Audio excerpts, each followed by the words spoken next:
Hello guys, कैसे हैं सभी लोग। स्वागत है आपका डार्क स्पिरिट के एपिसोड नंबर 467 में। तो चलिए अपनी एपिसोड को स्टार्ट कर देते हैं। जैसे कि हमने लास्ट एपिसोड के एंड में देखा था कि यहाँ पे जो एम्परर डुआन होता है वो चिल्लाते हुए कहता है, सोचते हुए कहता है कि ये लड़की को मेरे को जल्दी से जल्दी इसका काम निपटाना होगा, इसको जल्दी से जल्दी मारना होगा, क्योंकि ये लड़की मेरे लिए मुसीबत बनती जा रही है। इसकी पावर मेरे से ज्यादा है और ये मेरे को हरा सकती है, तो इससे पहले मेरे को जल्दी से जल्दी इसको खत्म करना होगा और इस लड़के को मारना होगा। बाद वो अपने दोनों हाथों को जोड़ता है और कहता है सील गेट, और अपनी जो फैमिली की स्पेशल टेक्निक होती है उसका यूज करता है। वहाँ पे बहुत सारे गेट्स आ जाते हैं जिसको यहाँ पे हमला करने वाला होता है हमारी मैंकिंग के ऊपर। बहुत सारे गेट्स होते हैं, वो मैंकिंग के पास होते हैं वो आने लगते हैं, और मैंकिंग जो होती है उसी गेट के अंदर सील होने वाली होती है, एक तरह से पैक होने वाली होती है कि तभी मैंकिंग अचानक से वहाँ पे स्नो के पता नहीं गायब हो जाती है। मैंकिंग जब अचानक से वहाँ से गायब हो जाती है तो दिखाते हैं जो एम्परर डुआन होता है वो सबसे ज्यादा हैरान होता है और कहता है कि ये लड़की कहाँ गई, ये वैनिश कैसे हो गई। अचानक से एक बहुत बड़ा स्नोबॉल बनता है अचानक से, और वहाँ इसे जो होती है उसके अंदर से हमारी वो निकलती है मैंकिंग, जो कि अपने हाथ को आगे बढ़ाते हुए उस पर हमला करने लगती है। पर एम्परर डुआन भी यहाँ पे कम नहीं, वो भी जल्दी से मैंकिंग के हाथ पे हमला करता है। फिर से जो मैंकिंग होती है वो अचानक से गायब हो जाती है दोबारा से, जबकि एम्परर डुआन सोच रहा होता है ये लड़की बहुत ज्यादा चालाक है, ये मेरे पे हमला करके पता नहीं क्यों वापस गायब हो जा रही है, ये बार बार मेरे से छुप क्यों रही है। तभी दिखाते हैं कि अचानक से एम्परर डुआन बहुत ज्यादा उसे दर्द होता है, और फिर पीछे दिखाते हैं कि मैंकिंग ने पीछे से उसके ऊपर हमला किया होता है। वहाँ से हमारी रियल मैंकिंग निकलती है जो कि सारी पावर्स के साथ एम्परर डुआन के ऊपर पीछे से हमला करती है और उसके जो पूरे शरीर होता है उसको जमा देती है। देखने वाले दर्शक कह रहे होते हैं कि भला ये हुआ क्या, मेरे को तो यकीन ही नहीं हो रहा। लिन फेंग की वाइफ ने तो यहाँ पे क्या कमाल करके दिखाया है। एम्परर डुआन बहुत ज्यादा पावरफुल था, यहाँ तक कि बहुत सारे स्ट्रॉन्ग टियानवुराम के लोग भी उसे हरा नहीं पाए, जबकि ये लड़की अचानक से आई, उसने एम्परर डुआन को इजीली हरा दिया, उसको पूरी तरह से बर्फ में जमा दिया। क्योंकि एम्परर डुआन भी जो होता है वो भी यहाँ पे सारी बर्फ को तोड़ देता है और कहता है कि दफा हो, तो मेरे को लगता है तो मेरे को हरा सकती है, नहीं बस बहुत हुआ। कि मैंकिंग भी यहाँ पे सीरियस हो जाती है और भी ज्यादा, और जो एम्परर डुआन होता है उसके ऊपर हमला करने लगती है। वो अपने पाम के साथ हमला करती है। मैंकिंग की जो पाम अटैक है ये बहुत ज्यादा स्ट्रॉन्ग है, और उसके साथ वो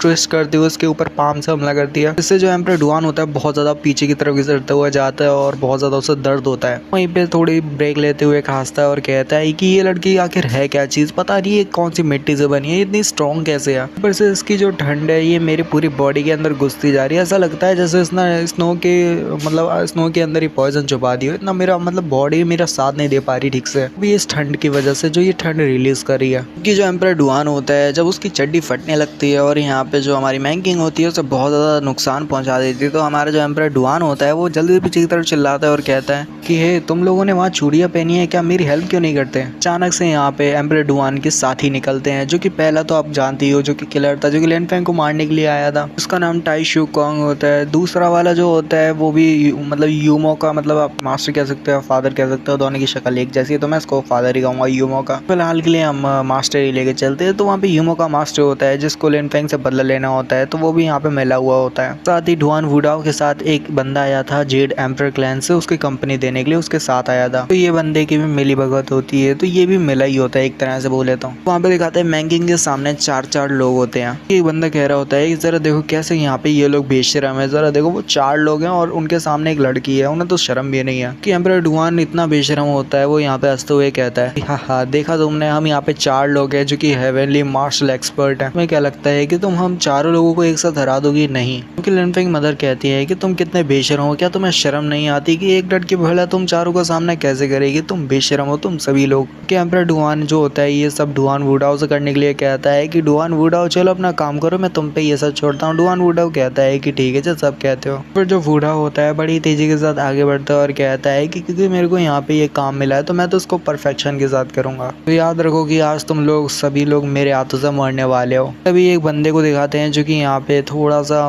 कहता है हाफते हुए, कहता तो नहीं वो थोड़ा ऐसा लगता है जैसे वो बंदे को फाइट में आना नहीं था, सिचुएशन ही ऐसी बन गई है कि अब उसको फाइट में एंटर करना ही पड़ता है अपने आप को। जो बंदा होता है वो जल्दी से डुआन वुडाओ के सामने आके उसके हमले को ब्लॉक करता है, दोनों आपस में टकराते हैं और दोनों पीछे हट जाते हैं। बंदा बहुत ज्यादा पावरफुल होता है, अपने आप को संभालता है, जबकि लिन फेंग की मदर उस तरफ देखती है, उस बंदे की तरफ देखती है। तो ये और कोई नहीं बल्कि यूई फैमिली के पैट्रियार्च होते हैं, मास्टर भी आप कह सकते हो, यानी कि हमारी लिन फेंग की मदर के फादर। लिन फेंग की जो मदर होती है बहुत टाइम बाद अपने फादर को उनकी हेल्प करते हुए देखते हैं, तो बहुत ज्यादा खुश हो जाती है और कहती है कि फादर आप यहाँ पे हमें बचाने के लिए आए हो। क्योंकि यूई फैमिली के जो पैट्रियार्च यानी लिन फेंग की मदर के फादर होते हैं वो भी बहुत ज्यादा यहाँ पे इमोशनल हो जाते हैं जब वो सुनते हैं कि उनकी बेटी उन्हें फादर कह के बुला रही है। वो कहते हैं कि मेरे को बहुत ज्यादा खुशी हुई कि तुमने मेरे को फिर से फादर कह के बुलाया। क्योंकि यूई फैमिली के पैट्रियार्च कहते हैं हुई, मेरे को यहाँ पे माफ़ कर देना कि मैं यहाँ पे बहुत ज़्यादा गलत था। मैंने सोचा था कि तुम्हारी शादी एम्परर डुआन से होगी तो ठीक रहेगा। मेरा सोचने ये गलत था। ये तो बस एक कमीना इंसान है। मैं एक बहुत गलत चीज़ करने वाला था तुम्हारे साथ। ये बंदा तुम्हें डिजर्व नहीं करता। बस एक कमीना कुत्ता है। इसको तो यहाँ पे मरना ही ठीक रहेगा। जबकि जो लिनफेंग की मदर होती है वो अपने फादर से कहती है कि फादर आप प्लीज़ इस सब में मत आइए, यहाँ से चले जाइए, ये ठीक रहेगा, आप यहाँ से चले जाइए फादर। फिर से वो वैसे ही हवा छोड़ते हैं, मतलब उन्हें मुंह से जैसे कि मतलब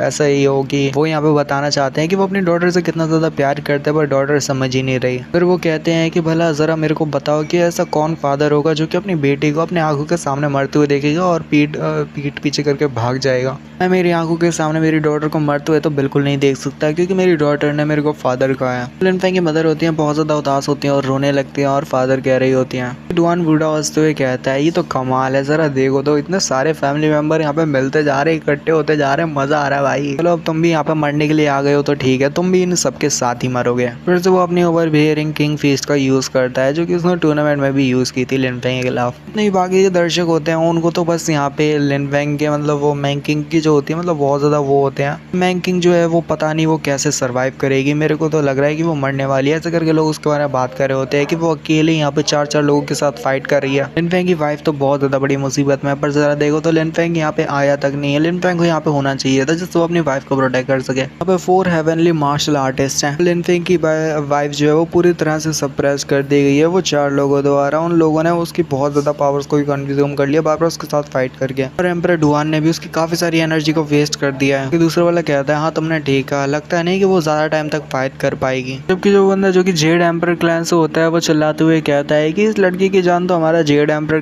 क्लैन ही लेगा सबसे पहले। सभी लोग इतने बेशरम होते हैं, सभी को यहाँ पे मजा आ रहा होता है, और यहाँ पे जो मैंकिंग होती है वो उससे बहुत ज्यादा मतलब वो लोग मारने का ट्राई कर रहे होते हैं। एम्परर डुआन पूरी तरह से उसे गेट्स के बीच में सील कर देते हैं, जबकि जो हमारे एम्परर डुआन जो होते हैं खुश होते हुए कहते हैं कि लड़की फाइनली जो है मेरे उसमें गेट्स में सील हो चुकी है। जबकि दूसरा वाला कहता है हाँ तुमने ठीक कहा, लगता है वो पूरी तरह से सील है। कि मैंकिंग यहाँ पे मुस्कुरा रही होती है और साथ ही दिखाते हुए बहुत ज्यादा मुस्कुराते हुए कहती है कि चलो अब बारी है बाहर आने की, तो तुम जल्दी से बाहर आ जाओ। इसके बाद जो होता है भाई ये तो बहुत ज्यादा हैरानी वाली बात है। दिखाते हैं कि मैंकिंग के सामने एक बड़े से फॉक्स की इमेज टाइप का कुछ बनता है, क्योंकि जो लिनफेंग की मदर होती है जो वो होती है यानी उन्हें बहुत ज़्यादा जो होती है मैंकिंग की फिक्र होती है, और वो मतलब मैंकिंग को ऐसे लड़ने तो देना नहीं चाहती, क्योंकि उन्हें पता है कि जो मैंकिंग है वो हमें प्रोटेक्ट करने के लिए पूरी जान लगाने वाली है, और वो भी सकता है कि वो अपनी बहुत सारी एनर्जी का वेस्ट कर दे, और अगर वो अपनी बहुत सारी एनर्जी का वेस्ट करेगी तो वो मर भी सकती है। तो इसी वजह से उन्होंने मैंकिंग को रोकने के लिए कोशिश भी की, पर मैंकिंग ने उनकी एक ना सुनी। अब मैंकिंग जो है फाइट में उतर चुकी है, और फिर तभी दिखाते हैं मैंकिंग को जो कि यहाँ पे फुल पावर्स का यूज करती है और बहुत सारी एनर्जी को रिलीज करती है। और इसी के साथ ही वाली एपिसोड यहीं पे खत्म हो जाती है। जल्दी लाइक अगर पसंद आता है तो नेक्स्ट एपिसोड में देखेंगे कि यहाँ पे जो एम्परर डुआन ने जो उसके ऊपर हमला किया था बहुत सारे गेट्स के साथ, क्या मैंकिंग उन सभी हमलों को ब्लॉक कर पाएगी और डॉच कर पाएगी, वो हम देखेंगे नेक्स्ट एपिसोड में। तब तक के लिए मिलते हैं,